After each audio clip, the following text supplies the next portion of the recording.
കേറാണ്. അങ്ങനെ ആവട്ടാ, അങ്ങനെ ആവട്ടേട്ടാ.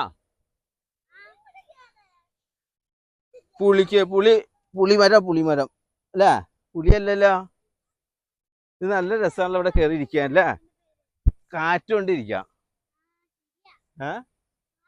നല്ല പാടത്തിന്റെ ഏരിയ. ആ പാടത്തിന്റെ ഏരിയ, നല്ല കാറ്റുണ്ട്. ഇങ്ങനെ സുഖമായിട്ട് ഇങ്ങനെ ഇരിക്ക. കിടക്ക. ആഹാ മതിയാ. നിന്നെ കയറ്റാട്ടാ. വീഴും. മാറ്.